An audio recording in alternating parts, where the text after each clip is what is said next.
The universe does not wait for us to be ready. It does not pause for our schedules. It does not care if we are watching. In fact, sometimes it feels like it waits for us to blink. It is November 2025. We are living in the golden age of observation. Humanity has built eyes that can see back to the beginning of time. We have the James Webb Space Telescope, a golden mirror parked a million miles from Earth, unfolding the secrets of the early universe. We have the Hubble, the old guard, still fighting, still snapping photos of galaxies that no human will ever visit. We have ground-based arrays in Chile, in Hawaii, in the Canary Islands, scanning the sky every single night. We tell ourselves that nothing can get past us. We tell ourselves that the sky is mapped, that the solar system is a solved puzzle, and that if anything large, anything strange, ever decided to enter our neighborhood, we would see it coming months, maybe years, in advance. But space is not just vast, it is quiet, and it is incredibly, terrifyingly patient. On the morning of November 4th, 2025, a coincidence happened. A perfect storm of technical bureaucracy and mechanical error. At the Space Telescope Science Institute in Baltimore, a command was sent to the James Webb Space Telescope. It wasn't a distress signal, it wasn't an emergency, it was routine. The telescope needed to undergo a scheduled wavefront sensing and control recalibration. To put it simply, the mirrors needed to be aligned. For this process to work, the telescope had to turn away from its deep field targets. It had to turn away from the ecliptic plane, the flat disk of space where our planets live, and where most visitors from the outside would arrive. For 48 hours, the most powerful eye in human history was effectively looking at the floor. That happens. It's part of the job. Usually the Hubble Space Telescope picks up the slack. It's the backup guard.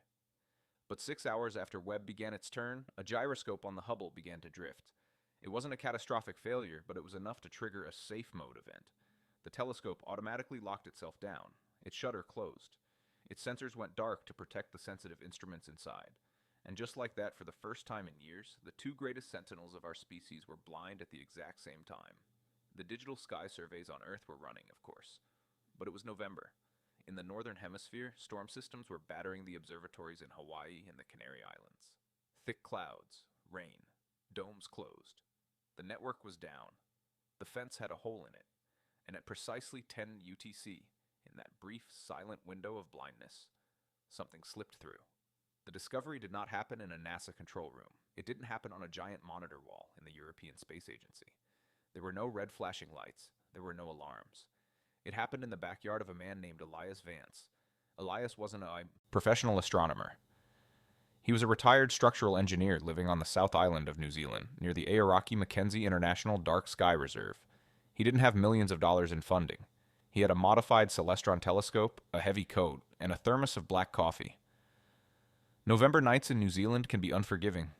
The air was sharp and cold, the kind of cold that seeps through your gloves and makes the metal of the telescope sting to the touch. But the sky was crystal clear. Elias was doing what he did every Tuesday night. He was hunting for comets. He wasn't looking for anything famous. He was looking for the faint, fuzzy snowballs that drift on the edge of visibility. He enjoyed the process, the hum of the tracking motor, the silence of the mountains, the feeling that, for a few hours, he was the only person on Earth looking at a specific patch of darkness. He adjusted his exposure settings. He was using a monochrome camera designed to pick up the faintest light possible. He pointed his telescope toward the constellation of Pisces, a region of the sky that sits right along the ecliptic plane. This is the highway of the solar system. If you want to catch traffic, this is where you look. He set the camera to take a series of long exposure images. Click. 30 seconds of silence. Click. 30 seconds of silence. He sat back in his folding chair and waited. He watched his breath fog in the red glow of his laptop screen. He wasn't expecting anything. That's the beauty of astronomy. You spend 1,000 hours seeing nothing, just to prepare yourself for the 1 second where you see something. After 20 minutes, the sequence was done. Elias leaned forward to check the results. The software on his laptop automatically stacked the images. It layered them on top of each other to cancel out the noise and bring out the details. He scanned the screen, looking for the telltale smudge of a comet or the streak of an asteroid. The image was grainy, filled with the static of the sensor. But there, in the top left quadrant, something caught his eye. It wasn't a smudge. It wasn't a fuzzy ball of gas. It was a line. Elias frowned. He wiped his glasses. He leaned closer to the screen. In photography, you call this an artifact. A satellite moving through the frame usually leaves a long, bright streak. A plane leaves blinking lights. A cosmic ray hitting the sensor looks like a sharp, random zap. But this was different. It was short, it was faint, and it was perfectly straight. Dead pixel, he whispered to himself. That had to be it, a flaw in the camera. He slewed the telescope slightly to the right and ran the sequence again. If it was a dead pixel, the mark would stay in the exact same spot on the screen. He waited. Another 5 minutes of silence. The wind rustled the tussock grass around his boots. The tracking motor whirred softly, fighting the rotation of the Earth. The new image popped up. Elias froze. The stars had shifted as they should. But the mark had moved. It wasn't in the same spot on the screen, and it wasn't moving with the background stars. It was drifting against the current. It was a real object. He felt a sudden spike of adrenaline. That primitive wake-up call that hits you when you realize you are looking at something that shouldn't be there. He quickly checked the Minor Planet Center database.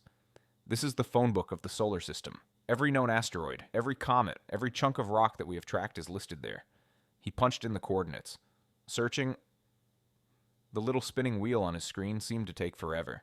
No known objects found. Elias sat back. The cold air suddenly felt much colder. He wasn't looking at a satellite. Satellites move too fast. They cross the whole screen in seconds. This thing was moving slowly. That meant distance. It was far away. Millions of miles away. And there was something else. Something about the shape. Comets are messy. They are balls of ice sublimating into gas. They have a coma, a glowing cloud around them. Even asteroids, which are just rocks, usually appear as tiny, round dots of light because they are spinning and reflecting the sun unevenly. But this object didn't look round, and it didn't look fuzzy. In the high contrast black and white of his monitor, it looked like a rod, a thin, elongated sliver of shadow. It was too steady. The light reflecting off it didn't shimmer. It didn't twinkle. It was flat, consistent, like a piece of metal drifting in the void.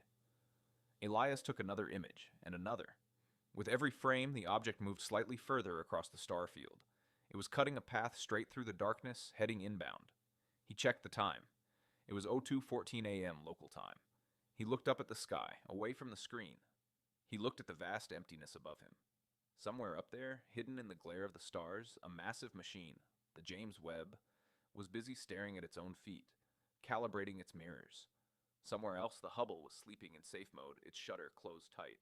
The great watchtowers were empty, and right in the middle of that blindness, this thing had appeared. Elias felt a strange sensation in his chest. It wasn't excitement anymore, it was uneasiness. It was the feeling you get when you walk into a dark room and realize, just before you turn on the light, that you are not alone. Why now? The odds of an interstellar object entering the inner solar system are rare. The odds of one entering exactly when our global detection network is down, that is statistically impossible, unless it wasn't an accident. Elias shook his head. Don't be crazy, he told himself. It's a rock. It's a weird rock, it's just a coincidence. He began the process of formatting his data for submission. He needed to upload the coordinates to the central clearinghouse. He needed other eyes on this. He needed someone in Chile or Australia to confirm what he was seeing before the sun came up and washed the sky out. He typed in the provisional designation. He didn't have a name for it yet. The system would assign one later. For now, it was just a set of numbers, a vector.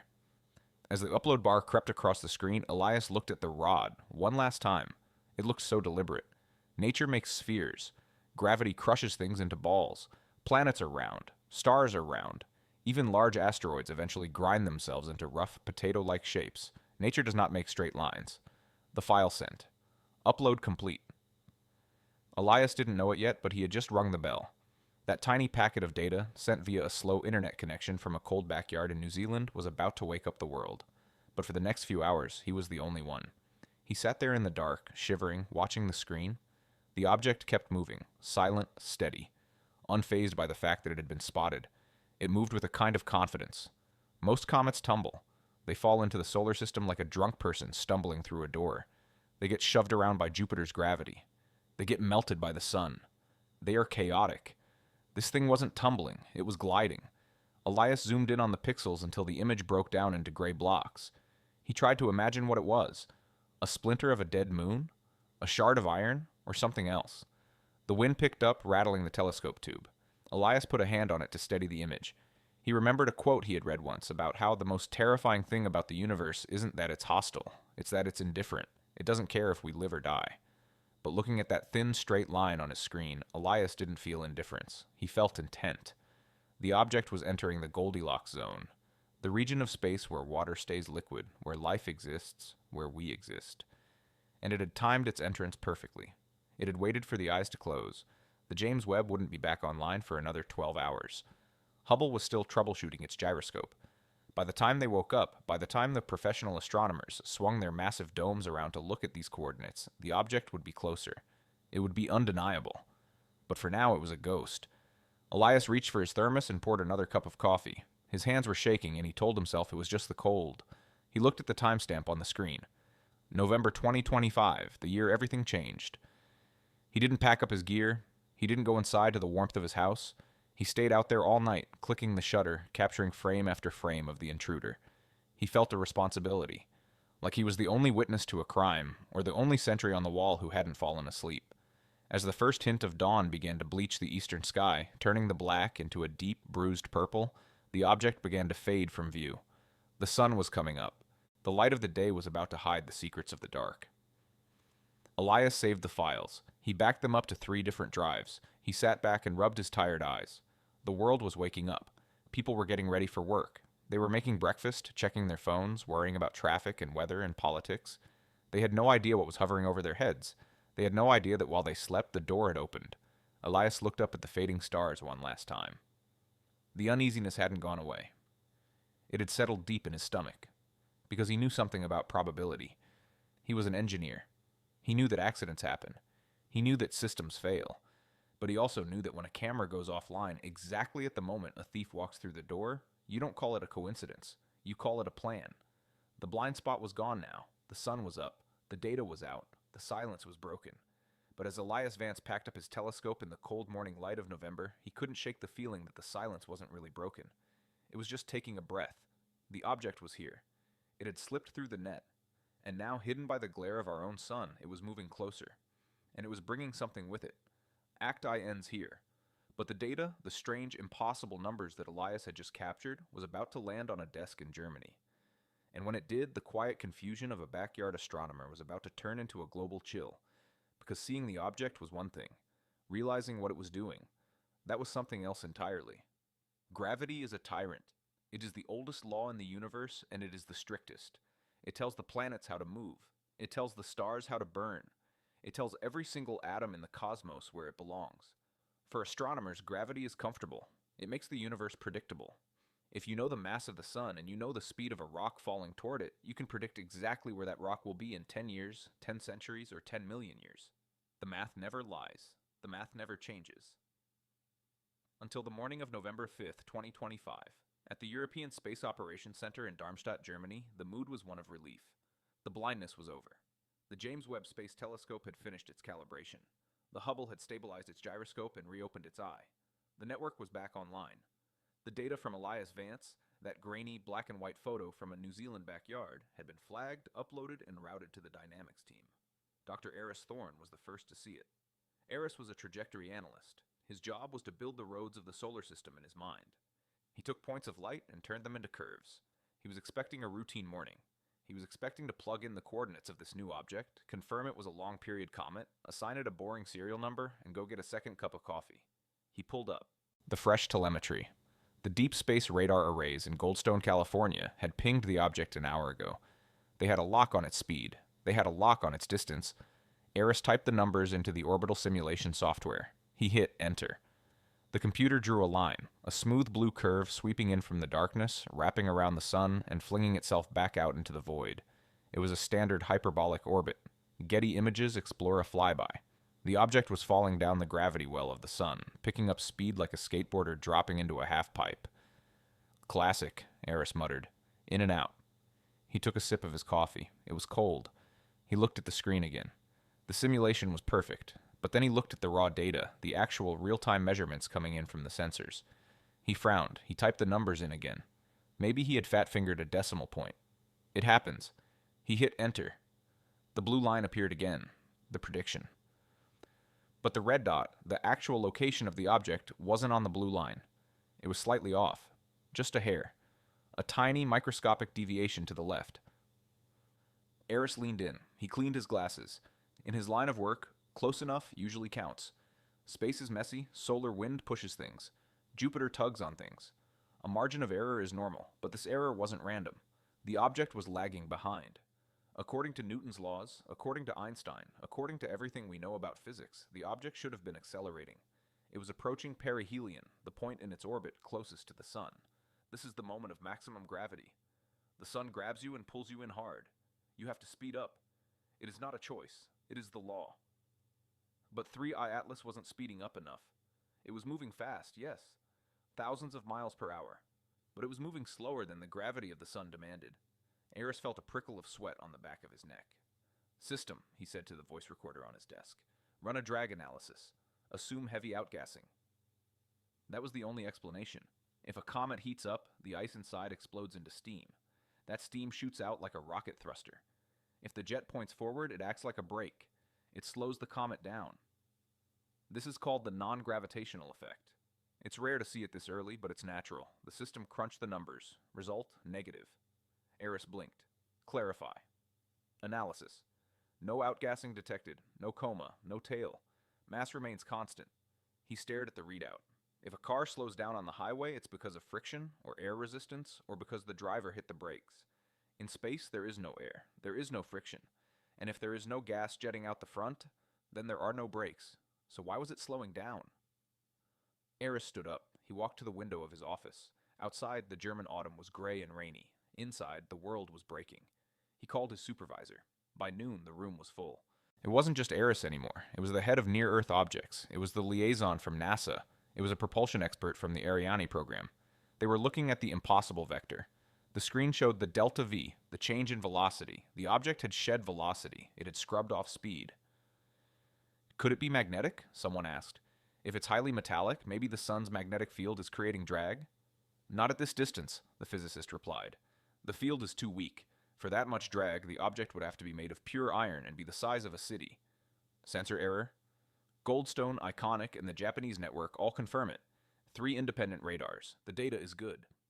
Silence settled over the room. The kind of silence that feels heavy. They were watching a rock fall, but the rock was refusing to fall fast enough. It's not drifting, Eris said softly. He pointed to the vector on the screen. Look at the curve. It's smooth. It's consistent. It's been shedding velocity at a constant rate for 6 hours. He looked around the room. It's a controlled deceleration. The words hung in the air. Controlled. In astronomy, you don't use that word. You use chaotic. You use random. You use turbulent. Controlled implies an engineer. Controlled implies a system. We need to reclassify, the supervisor said, her voice tight. We can't call it a comet anymore. Comets don't have brakes. Eris typed the command. The file name on the main display flickered. Old label, C2025, comet. New label, A2025, anomaly. But in his head, Eris gave it a different name. Capture candidate. Because that's what you do when you want to stay somewhere. If you are just passing through a town, you keep your foot on the gas. You drive through. But if you want to stop, if you want to look at a house, if you want to park, you slow down. The object was shedding just enough speed to change its future. It wasn't trying to stop completely. That would take impossible amounts of energy. It was just trimming the curve. It was shaving off the edge of the hyperbola. It was turning the steering wheel. Where does the new vector put it? The NASA liaison asked. Eris ran the projection. The blue line on the screen shifted. It no longer swung wide, far away from the inner planets. The new path was tighter, sharper. It's changing the exit angle, Eris said. Instead of flying above the solar system, it's tilting down, into the ecliptic plane. Into the plane? Yes. Why? Eris zoomed out on the map. The solar system looked like a flat dinner plate. The planets, Mercury, Venus, Earth, Mars, were all orbiting on that plate. 3I Atlas had been coming in from above, like a dive bomber. It should have punched through and kept going. But now it was leveling out. It was banking. It was trying to merge with traffic. Is it targeting something? Eris hesitated. I don't know, but it's aligning itself with the orbital path of the third rock, Earth. It wasn't on a collision course. The math showed it would miss us by millions of miles, but it was getting into our lane. It was matching our inclination. A chill ran through the room that had nothing to do with the air conditioning. For decades, we have scanned the skies for radio signals. We listened for beeps and boops. We looked for lasers. We looked for megastructures blocking the light of stars. We looked for loud, noisy, obvious signs of life. We never thought the first sign would be silent. We never thought the first sign would be a math problem. The object was performing a maneuver. A burn without fire. A turn without a rudder. Eris looked at the telemetry again. The deceleration was incredibly subtle. If they hadn't caught it right now, if Elias Vance hadn't seen it in the dark, they might have written it off as a rounding error. They might have thought it was just solar radiation pressure pushing on a dust cloud. But there was no dust. There was no cloud. There was just a heavy, solid object moving against the will of the sun. "Send a request to the big eyes," the supervisor said, breaking the trance. "I want spectroscopy. I want thermal. I want to know what this thing is made of. If it's not outgassing, where is the energy coming from?" "And Eris?" "Yes?" "Keep that vector on the main screen. If it taps the brakes again, I want to know instantly." Eris nodded. He sat back down at his console. The room buzzed with activity now. Phones were being picked up. Encrypted emails were being typed. The quiet morning was gone forever. Eris watched the red dot. It felt personal now. Gravity is a blind force. It pulls everything equally. It doesn't discriminate. But this object was discriminating. It was making a choice. It was fighting the slide. Eris thought about the sheer amount of force required to change the speed of an interstellar object even by 1%.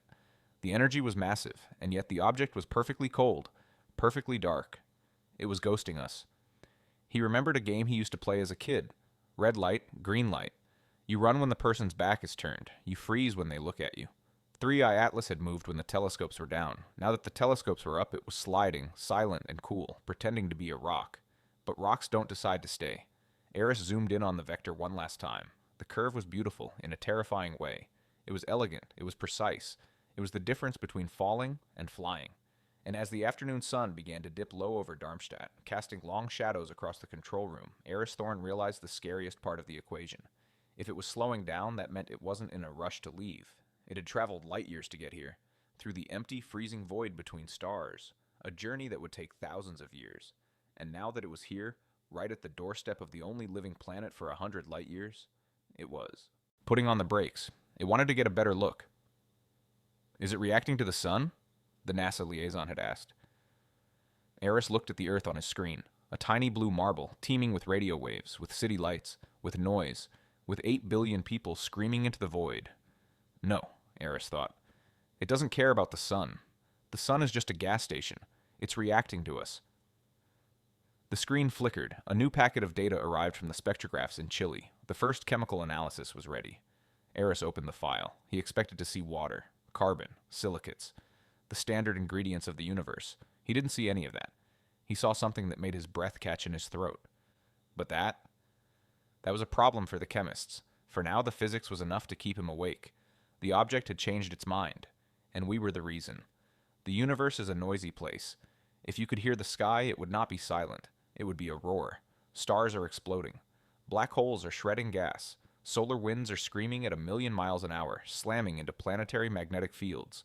The radio spectrum is a chaotic ocean of static, a hiss that has been there since the Big Bang. In astronomy, our job is not just to look, it is to filter. We are constantly trying to subtract the noise to find the signal. We are looking for the anomaly in the chaos. Because noise is nature. Chaos is the default state of the universe. Rocks tumble randomly. Gas clouds drift aimlessly. Stars burn unevenly. But a pattern? A rhythm? That is something else.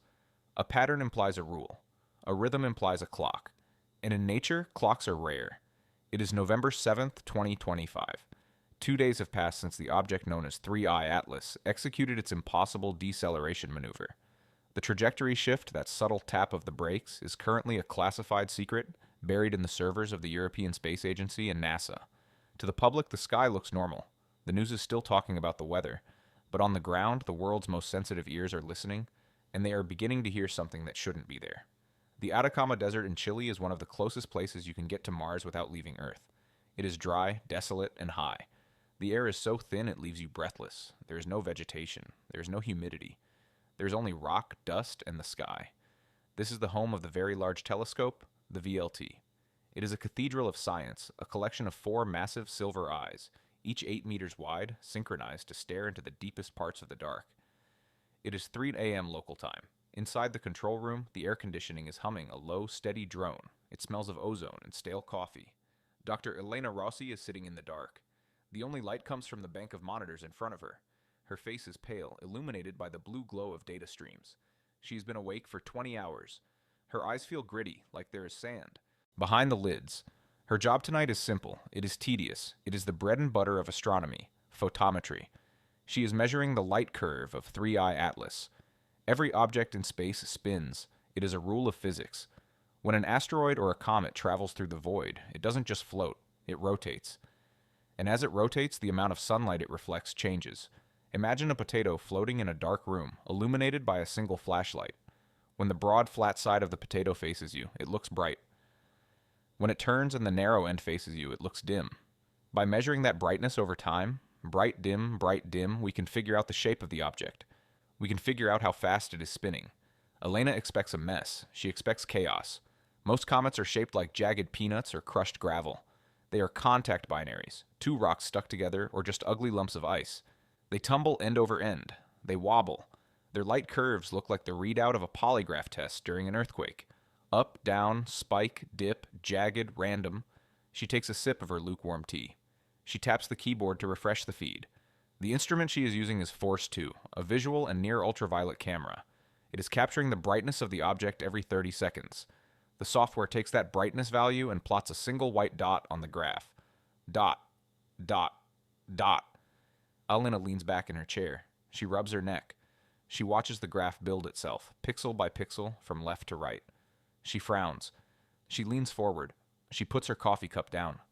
"That's not right," she whispers. The dots aren't jagged. They aren't messy. They aren't random. They are forming a wave. It is a perfect, smooth, undulating sine wave. It rises gently, curves over the top, and falls back down with mathematical grace. She zooms out. She looks at the last 6 hours of data. The line goes up, it peaks, it goes down, it bottoms out, it goes up again. The intervals are exact. Peak, valley, peak, valley. She runs the timing analysis.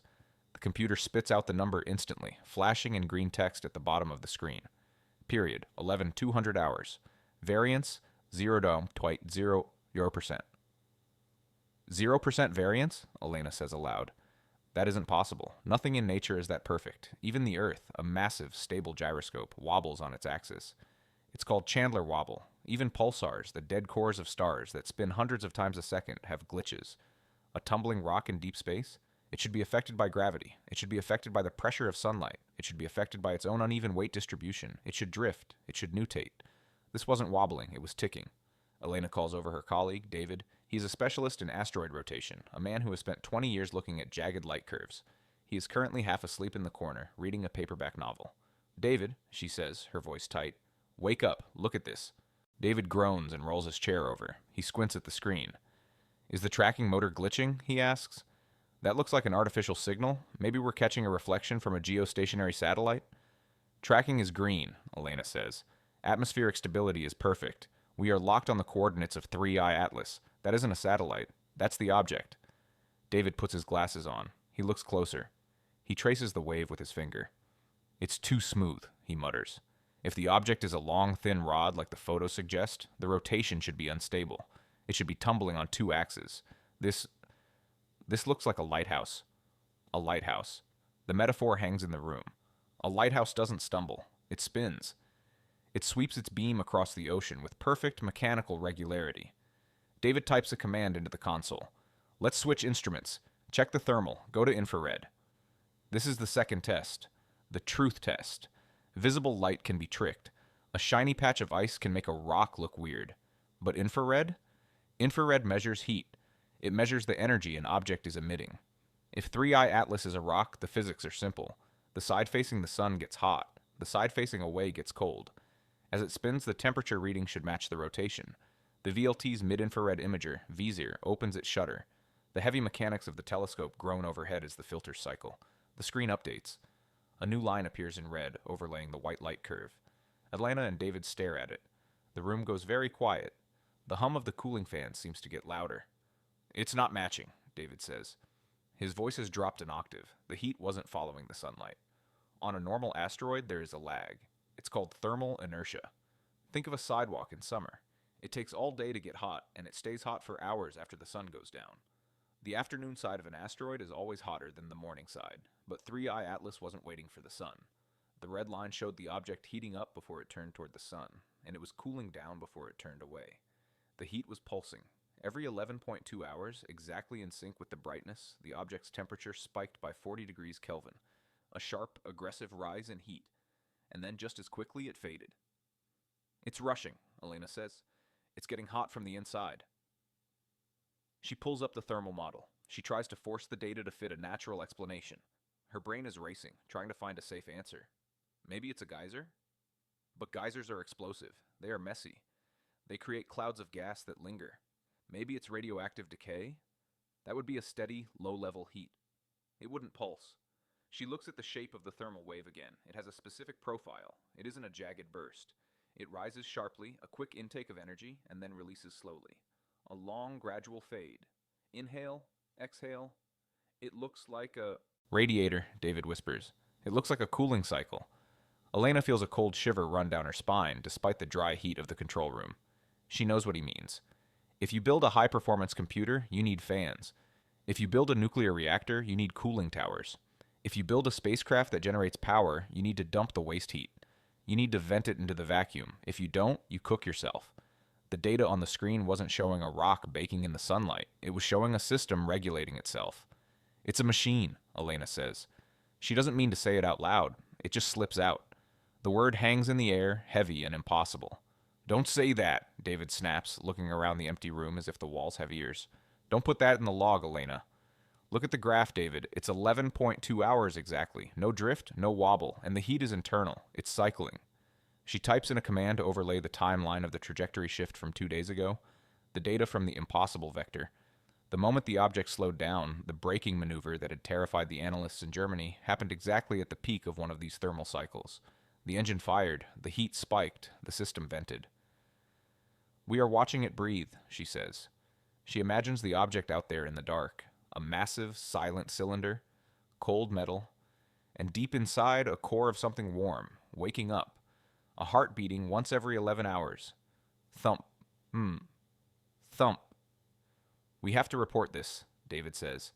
He's rubbing his temples. He looks scared. We have to send this to the IAU, to the Minor Planet Center. They won't believe us, Elena replies. They'll say it's a sensor artifact. They'll say it's a calibration error. They'll say we're tired. Then we send the raw data. Let them find the error. Elena saves the file. She names it 3I Atlas, Thermal Periodicity. She looks at the red line one last time. It is mesmerizing. It is hypnotic. It is the most beautiful and terrifying thing she has ever seen. Because a rhythm implies time. It implies a clock. And clocks are built by clockmakers. 5,000 miles away, in the red dust of the Australian outback, another team is seeing the same thing. This is the Murchison Wide Field Array. It doesn't look like a telescope. It looks like a field of metal spiders scattered across the desert floor. It listens to the sky and radio frequencies. Dr. Arjun Singh is looking at the monitor. He is seeing a radar cross-section analysis. Radar is usually simple. You bounce a signal off an object and it comes back. If the object turns, the signal changes. But Arjun is seeing something that defies the geometry of reflection. The object's radar signature is swelling and contracting. It's not physically changing size. It's not a balloon. But the plasma sheath, the layer of charged particles around the object, is oscillating. It happens every 11.2 hours. The field expands, creating a shield of static. Then it collapses. It's shielding, Arjun mutters to his grad student. It's cycling a field generator. Or it's a magnetosphere, the student suggests, hopeful, like a mini-Earth. Magnetospheres don't turn on and off, Arjun replies. They are constant. This is modulation. The data floods into the global networks, from Chile, from Australia, from the Solar Observatory in the Canary Islands. The skepticism of the scientific community begins to crack. You can argue with a blurry photo. You can argue with a slight trajectory shift. You can say it was drag, or gas, or error, but you cannot argue with a heartbeat. Nature is random, life is rhythmic, and machines are precise. 3I Atlas is precise. Back in Chile, Elena Rossi walks out onto the observation deck. The wind is howling across the desert floor, cutting through her jacket. The Milky Way is a river of diamond dust overhead, so bright it casts a shadow. She looks up toward the constellation of Pisces. She can't see the object with her naked eye. It's too faint. It's too far. It is millions of miles away, floating in the empty dark. But she knows it's there. And she knows that right now, at this exact second, it is exhaling. She pulls her coat tighter. She feels small. For all of human history, we have looked up at the stars and wondered if we are alone. We imagine signals, we imagine messages, we imagine little green men or grand starships. But we never imagined this. We never imagined that the first sign of life would be a thermostat, a cooling vent, a simple mechanical cycle repeating in the dark. "What do you want?" she whispers to the sky. The universe does not answer. The wind just howls. But the data does. And the data is saying something that no one wants to hear. It is saying that the object is not just falling, it is not just floating, it is running, it is operating. And whatever is powering it, whatever fuel it is burning to keep that heartbeat going, it is something we have never seen before. Elena goes back inside. The cold is seeping into her bones. She has to calibrate the next scan. She has to keep watching. Because the cycle is 11.2 hours, and the next pulse is due in 20 minutes. Inside the control room, the monitor glows. The white line creeps upward, getting ready for the next spike. The red line prepares to surge. The silence of space is gone. Now there's a rhythm in the static, and it is getting louder. We are all made of stardust. It sounds like poetry, but it is actually chemistry. Every atom in your body, the calcium in your bones, the carbon in your lungs, the iron in your blood, was forged inside the burning core of a dying star. When stars die, they explode. They scatter their guts across the universe. They create great clouds of dust and gas. Over millions of years, gravity pulls that dust back together. It clumps up, it makes pebbles, then boulders, then planets. Because of this, we know exactly what the universe is made of. We have a recipe.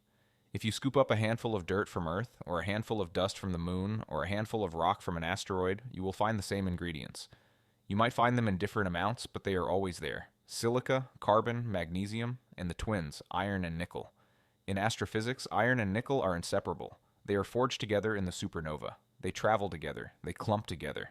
If you find a metallic asteroid in our solar system, it is always an alloy. It is roughly 90% iron and 10% nickel. Always. Nature mixes them. Nature does not have the tools to separate them. To separate them, to get pure nickel without a trace of iron, you need something hotter than a volcano. You need something more precise than gravity. You need a smelter. You need a refinery. It is November 9th, 2025. The rhythm of 3I Atlas, the 11.2-hour heartbeat discovered in Act 3, has given scientists a new opportunity. They realize that every time the object exhales, every time that thermal pulse spikes, it is releasing a tiny, microscopic puff of particles into the vacuum around it. It isn't a tail, it is a sample. And on the summit of Mauna Kea in Hawaii, the Keck Observatory is getting ready to taste it. Mauna Kea is the tallest mountain on Earth if you measure from the bottom of the ocean. The summit is 14,000 feet above sea level.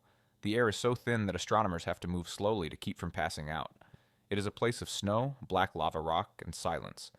Inside the dome of Keck Eye, Dr. Kenji Sato is calibrating the high-resolution Echelle spectrometer, HIRES. Spectroscopy is the art of breaking light into a rainbow.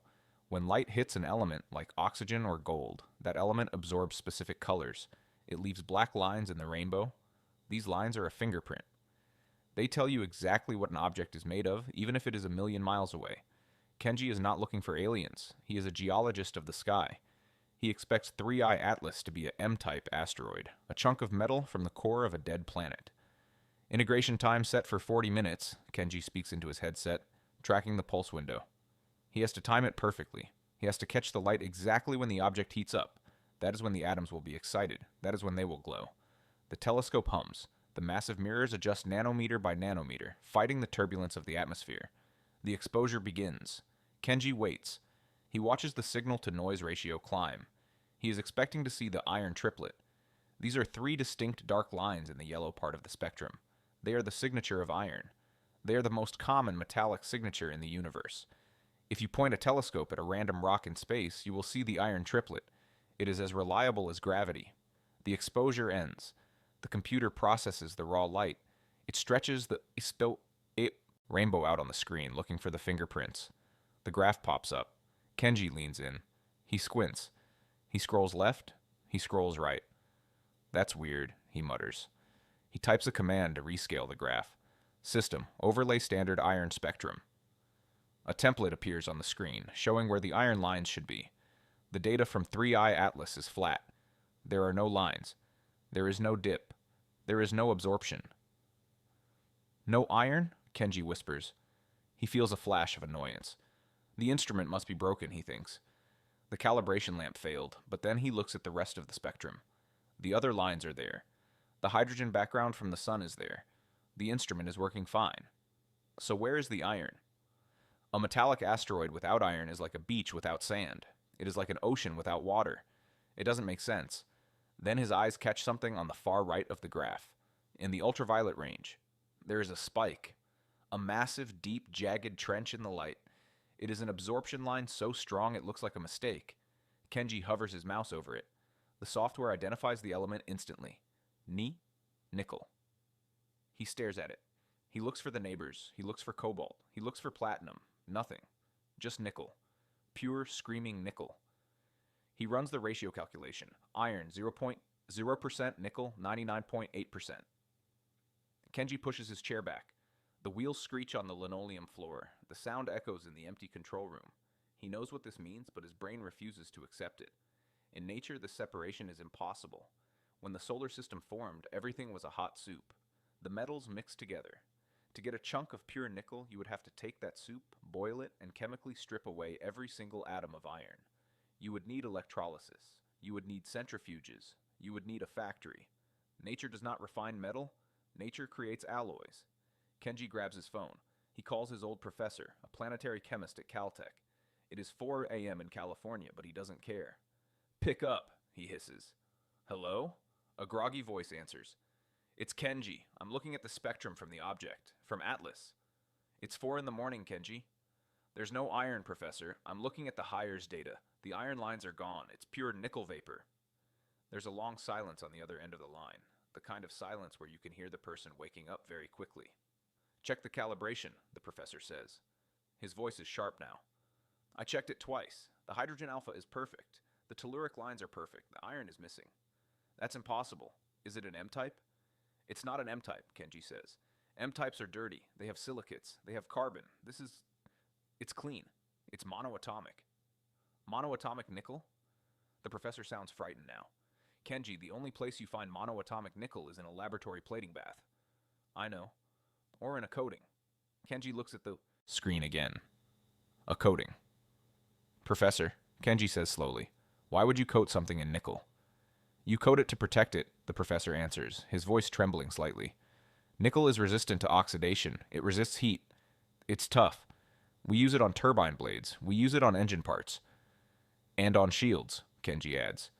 "Yes, and on shields." Kenji hangs up the phone. He looks out the window of the control room. The sun is beginning to rise over the Pacific Ocean. The sky is turning a deep, bloody red. He looks back at the data. The ghost of iron. That's what they call it in theory. The missing element that proves a process. If you find a cake, you know someone baked it.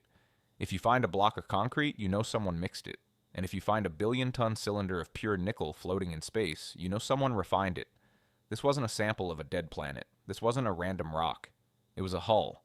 The data travels fast, from Mauna Kea to Darmstadt, from Darmstadt to NASA headquarters in Washington, D.C. The chemists look at the charts. They run the simulations. They try to find a natural way this could happen. Could a collision have stripped the iron? No. Collisions create heat, which mixes things more. Could it be a fragment of a specific layer of a planet's core? Theoretically, yes, but the purity levels are too high. Even the purest core fragments have impurities. This material is 99.8% pure. That is 5 nines quality. That is industrial grade. The realization hits the scientific community like a physical blow. For days they had been debating the movement, Act 2. They had been debating the pulse, Act 3. They could still tell themselves it was just weird physics. Maybe it's a gas pocket. Maybe it's a magnetic wobble. But chemistry? Chemistry is hard. Chemistry is tangible. You cannot fake an element. And the element that 3i Atlas is made of suggests something terrifying about its purpose. Nickel is not just strong, it is a micrometeoroid barrier. Space is dusty. When you travel between stars at high speeds, hitting a grain of sand is like getting hit by a bullet. Over thousands of years, the dust erodes you. It sandblasts you away. Unless you have armor, unless you wrap your ship in a metal that is hard enough to shatter the dust, and chemically stable enough to resist the radiation of 1,000 different stars. 3i Atlas was wearing a jacket made of refined metal. Back in Hawaii, Kenji Sato saves the file. He stares at the flat line where the iron should be. He thinks about the implications. If this object is a hull, then it is empty, or at least hollow. And if it is hollow, what is inside? The pulse from Act 3 takes on a new meaning. It isn't just a machine breathing, it is a life support system venting, or a reactor cycling. It is keeping the inside distinct from the outside. The outside is cold, hard nickel, a shield against the dark. The inside is warm. Kenji feels a sudden, overwhelming urge to go home, to lock his door, to be under a blanket, because for the first time, the scale of the visitor is clear. We are not looking at a probe. We are not looking at a tiny satellite. Based on the brightness and the density of the nickel reading, the object is massive, miles long, and covered in a skin that was poured, shaped, and cooled by intelligent hands. Hands that lived a long time ago, or hands that are still there. The ghost of iron haunts the data. It is the proof of subtraction. Someone took the iron out. Why? To make it lighter? To make it stronger? Or because they needed the iron for something else? Kenji imagines a shipyard, not on Earth, but orbiting a dying star. Great smelters burning in the vacuum, drones stripping asteroids down to the bone, pouring the molten nickel over a skeleton of a ship that would carry... what? Memories? Data? Refugees? Conquerors? The screen blinks. A new spectral frame comes in. Still no iron. Just the silent, shining armor of the visitor. It has traveled through the void for eons. It has been battered by the dust of the cosmos, and it is pristine. It was built to survive, and now it is here. Kenji types a note into the observation log. His fingers are stiff. Target composition, refined nickel alloy. Non-terrestrial origin confirmed. Evidence of metallurgy. He hesitates on the last word. Metallurgy. It sounds too human. It sounds like blacksmiths and hammers. But this is something else. This is the work of a civilization that treats asteroids like raw ore. A civilization that paints with the periodic table. The sun breaks over the horizon, hitting the white dome of the telescope. The light floods the room. But Kenji feels colder than ever. He knows that the silence of the object is a lie. The rock is a lie. We are looking at a bottle thrown into the cosmic ocean, and the glass is made of steel. There is a rule in surveillance, a rule known by spies, by hunters, and by predators in the wild. If you want to watch someone, you don't stand in front of them. You don't block their path. You don't scream at them. You walk beside them. You match their speed. You match their rhythm. You disappear into their peripheral vision. You become a shadow. And once you are a shadow, you can see everything. It is November 12th, 2025. The scientific world is reeling. In the last week, we have seen the object slip through our blind spot, Act 1. We have seen it hit the brakes, Act 2. We have seen it breathe, Act 3. We have seen its armored skin, Act 4. But all of those things could still be explained away, if you tried hard enough, as the actions of a traveler passing through. A ship stopping for gas, a probe taking a quick look before moving on to the next star. But today the trajectory models finish processing the latest maneuver, and the result has chilled the blood of every orbital mechanic at NASA. 3i Atlas is not passing through. It has done something that, in the world of spaceflight, is considered the expensive maneuver. The hardest move in the book. It has changed its inclination. To understand why this is terrifying, you have to understand the shape of our solar system. Think of the solar system as a dinner plate. The sun is in the middle. The planets, Mercury, Venus, Earth, Mars, are all peas rolling around on the flat surface of the plate.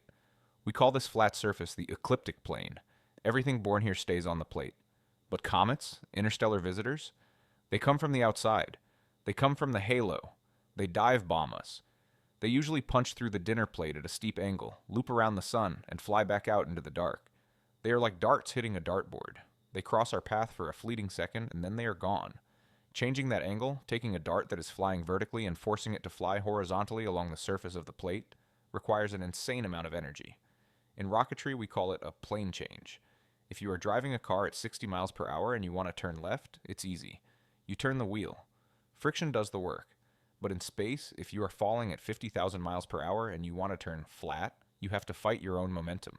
You have to fire your engine sideways with massive force to cancel out your vertical speed and replace it with horizontal speed. It is the most wasteful, difficult, and deliberate move a spacecraft can make. And 3i Atlas just did it. Dr. Eris Thorne is back in his office in Darmstadt. He is staring at the 3D projection of the solar system.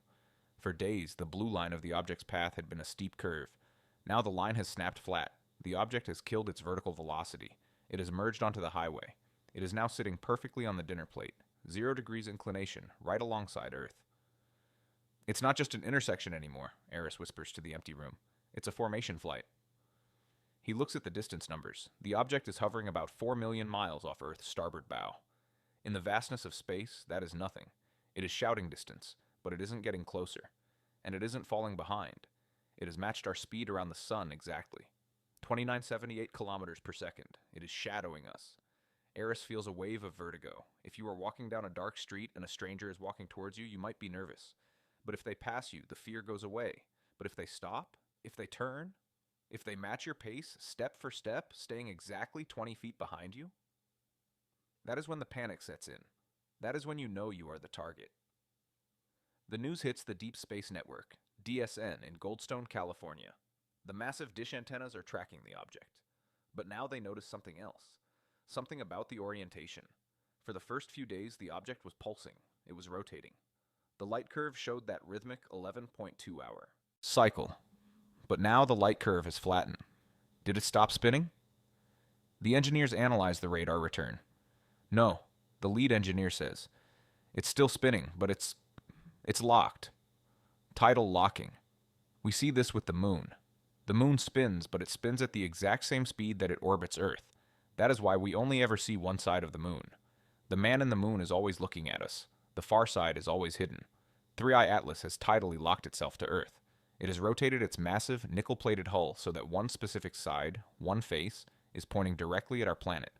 And it is keeping that face pointed at us, correcting its rotation second by second to compensate for the movement. It is staring. What is on that face? The engineer asks. They pull up the thermal imaging from the Act 3 data. The face pointing at Earth is the cold side, the dark side. The hot side, the radiator, the vent that was pulsing, is pointed away. Into deep space, it is hiding its heat, it is hiding its engine, and it is pointing its sensors at us, because that is what you do when you want to listen. If you want to hear a whisper in a crowded room, you turn your ear toward the sound, you cup your hand, you block out the noise. 3i Atlas has turned its ear toward Earth. Why Earth? Why us? For a long time, scientists argued that if aliens ever came, they wouldn't care about us. We are ants. We are bacteria. We are insignificant. But looking at the data now, that argument falls apart, because Earth is the loudest thing in this sector of the galaxy. For 100 years, humanity has been leaking. Every television broadcast, I Love Lucy, the Berlin Wall coming down, the Super Bowl, every military radar ping, the Cold War early warning systems, the weather radars, every FM radio song, the Beatles, Nirvana, Taylor Swift. We have been blasting a sphere of radio waves into the universe at the speed of light. That sphere is now 200 light years wide. To a civilization with sensitive ears, Earth glows. We are not a hidden rock. We represent a techno-signature. We are a neon sign blinking someone is home. And 3i Atlas has positioned itself in the perfect spot to read that sign. It is sitting in the Lagrange point of our attention. By matching our orbit, it ensures that it stays in a constant position relative to our transmitters. It can soak up the data, it can map our networks, it can listen to our military frequencies, it can watch our internet traffic bouncing off satellites. It is drinking our noise. In the Situation Room at the Pentagon, the mood has shifted from curiosity to defense. Generals are looking at the same star maps as the astronomers, but they aren't seeing a discovery. They are seeing an intelligence operation. It's an audit, one general says quietly. An audit? Yes. It's counting us. It's measuring our capacity. It's checking our technology level. Can we jam it? Jam what? It's not transmitting. It's passive. It's just a giant recording device parked in our driveway. The silence of the object, the fact that it hasn't sent a message, hasn't said, "Take me to your leader, Den," is the most unsettling part. If they wanted to talk, they would have hailed us. They have the power. They have the technology. The fact that they are silent means they don't want to talk. They want to study. And you do not talk to the lab rats. You observe them. Back in the control room in Darmstadt, Eris Thorne is watching the simulation of the mirror turn. He sees the beauty of the geometry. The object is mirroring Earth. If Earth speeds up slightly in its orbit, 3i Atlas speeds up. If Earth slows down, 3i Atlas slows down. It is a dance, a waltz. But it is a waltz where one partner is blindfolded and the other has a knife. Eris thinks about the ghost of iron from Act 4, the pure nickel shell. Nickel is non-magnetic, it is stable, but it is also highly reflective to radar. Unless... Eris pulls up a new dataset, the albedo reading, the measure of how reflective the object is. Since the object turned its face toward Earth, its brightness has dropped. It has gone dark. Stealth, Eris realizes. The side facing us isn't just a sensor array, it is an absorber. It is sucking in the light, the radar, the radio waves. It is designed to be hard to see against the black backdrop of space. It is trying to disappear while standing right next to us. The psychological toll on the scientists is beginning to show. In the break room, no one is laughing. No one is making jokes about little green men. They are exhausted. They feel exposed. For all of human history, we looked up at the night sky and felt small but safe. The stars were far away. The planets were dumb rocks. Now the sky feels claustrophobic. It feels like a room with a two-way mirror. We can see our reflection. We can see the stars. But we know with absolute mathematical certainty that there is someone standing on the other side of the glass, taking notes. Dr. Alina Rossi calls Aris from Chile. "The pulse," she says. "It stopped." "What?" "The thermal pulse, the 11.2-hour cycle. It stopped an hour ago. The object is flatlining thermally." Aris checks his own feed. She is right. The heartbeat is gone. "Why?" he asks. "Because it's done maneuvering," Elena says. Her voice is shaking. "You don't run the engine when you're parked." "It's settling in." "Yes. Aris, how long does it stay?" That is the question. The object has spent massive energy to get here. It has stripped its own hull to survive the trip. It is synchronized with our calendar. You don't do all that for a 5-minute visit. You do that for a vigil. Aris looks at the screen. The distance is 4.2 million miles. Close enough to see our city's lights on the night side. Close enough to pick up our television signals. Close enough to calculate the carbon dioxide in our atmosphere. The mirror has turned. Humanity is no longer the explorer. We are the discovered. We are the indigenous tribe on the island, looking out at the horizon, seeing a massive ship drop anchor in the bay. The sails are furled. The cannons are silent. The crew is not coming ashore. They are just watching. And the silence coming from that ship is heavier than any declaration of war. Because it implies judgment. They are deciding what we are. Are we a threat? Are we a resource? Are we a mistake? The object hangs there in the simulation, a gray ghost stalking the blue marble. The mirror turn is complete. The observer has become the observed. And as the night falls over Europe, Aris Thorne turns off his monitor. He doesn't want to look at it anymore. He wants to go home to his family. He wants to pretend that the sky is empty, but he knows it isn't. He walks out into the cool November air. He looks up. The stars look the same. The constellations are the same. But the feeling is different. The privacy of the human race is over. We are not alone. And we are not in charge. We are just the show. Act 6. The quiet departure. There's a moment in every encounter, whether it is a first date, a business negotiation, or a meeting with a stranger in a dark alley, where the dynamic shifts. The tension breaks. The decision is made. The interaction is over. Usually this moment is signaled. A handshake, a wave goodbye, a slamming door, a gunshot. We expect an ending. We expect closure. We are a species of storytellers, and stories have conclusions.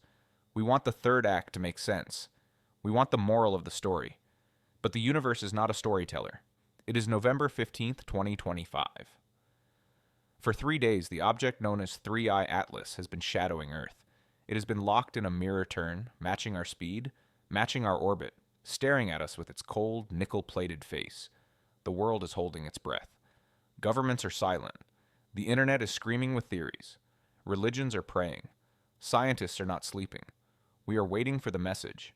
We are waiting for the beam of light, the radio signal, the landing craft. We are waiting for the contact. We assume that because they stopped, they want something.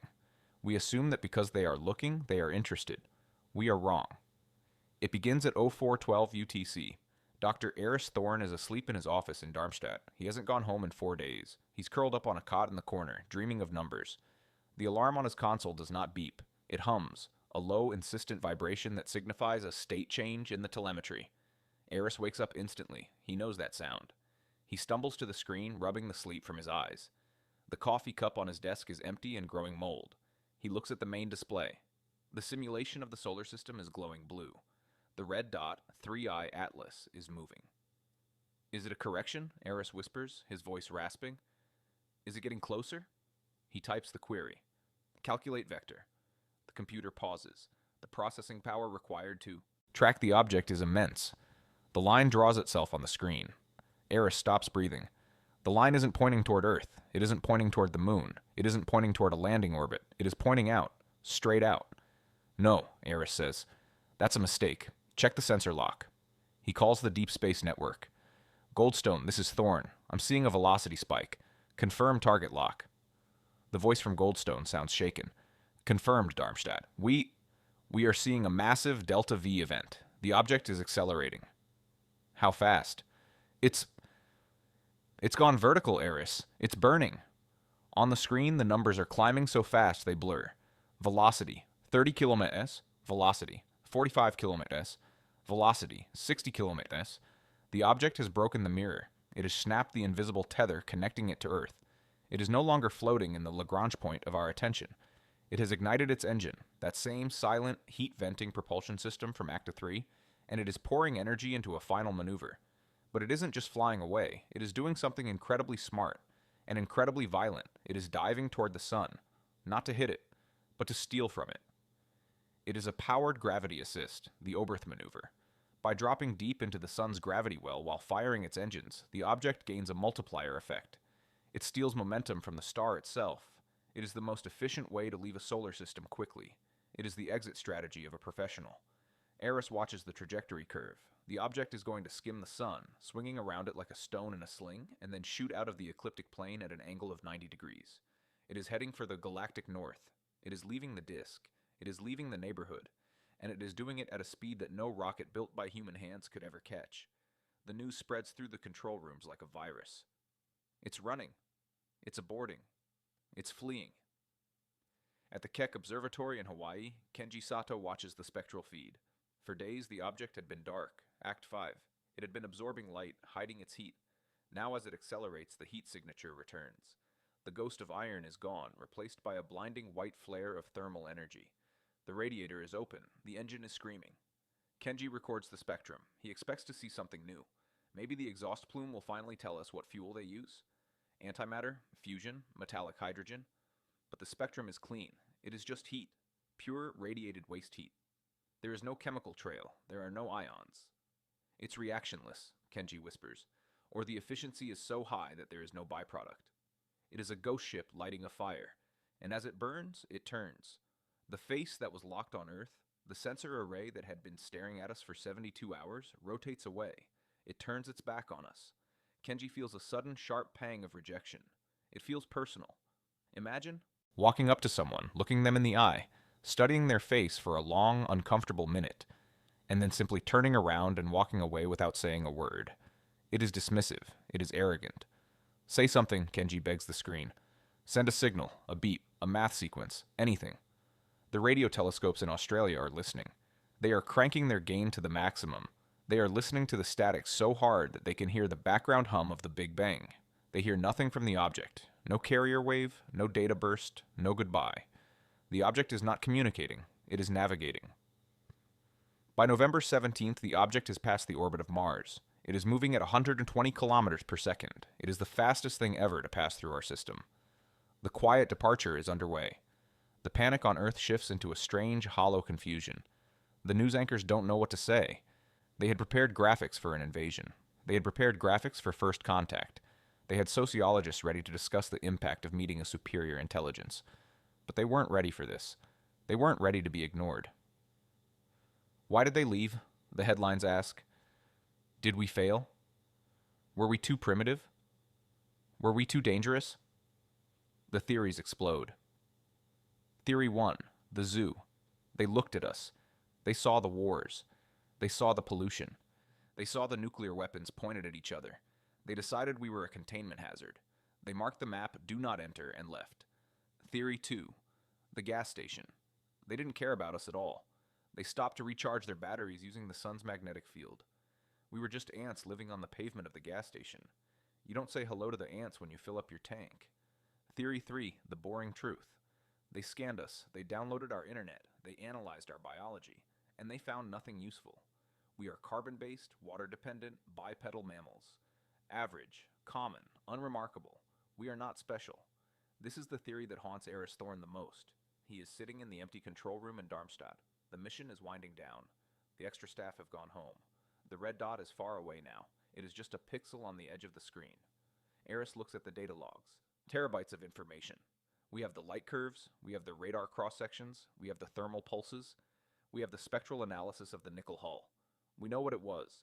It was a machine, a probe, a vessel, but we don't know who sent it, and we don't know where it is going. The data is a tombstone. It marks the event, but it doesn't explain the life. Eris opens a file labeled Transmission Check Final.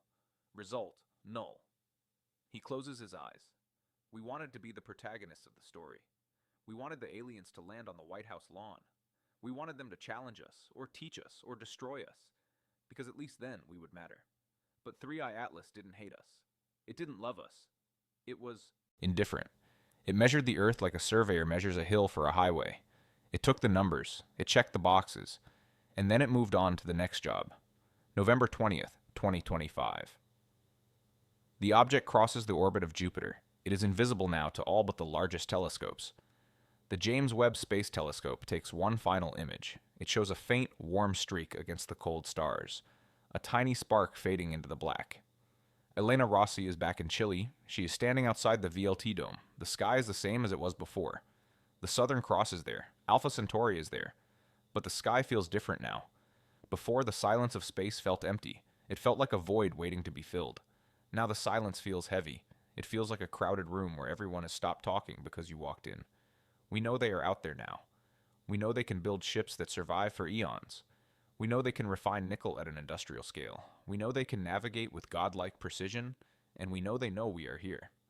Elena looks up. She wonders if the data 3i Atlas collected is being beamed somewhere. A report filing into a database on a world orbiting a star 1,000 light years away. System, Sol 3. Status, occupied. Tech level, primitive. Value, low. Action, ignore. She shivers. It isn't the cold wind. It is the realization that we are not the masters of the universe. We are not even the players. We are the background noise. The departure is complete. The object is gone. It will never return. Its trajectory is hyperbolic. It is leaving the Milky Way galaxy entirely. It is heading for the intergalactic void, the great emptiness between the islands of stars. It will drift for another 1,000,000 years. Maybe it will find another star. Maybe it will find another civilization. Maybe it will stop for them. Or maybe the universe is full of silent ships, passing in the night, checking the locks, and moving on. On Earth, the panic fades. The stock markets stabilize. The news cycle moves on to a celebrity scandal. We go back to work. We go back to sleep. We go back to arguing about borders and taxes. But the scientists don't go back. Eris, Elena, Kenji, Elias. They are changed. They have seen the face of the unknown. And the face was blank. In the archives of the European Space Agency, the file for 3i Atlas is moved from active to archive. But there is a note attached to the bottom of the file. A digital sticky note left by Eris Thorne before he turned off the lights for the last time. It reads, "It didn't leave because it was finished. It left because it saw enough." The final image on the screen fades to black. We are alone again. But now we know. The dark is not empty. The dark is watching. And next time, they might not just pass by.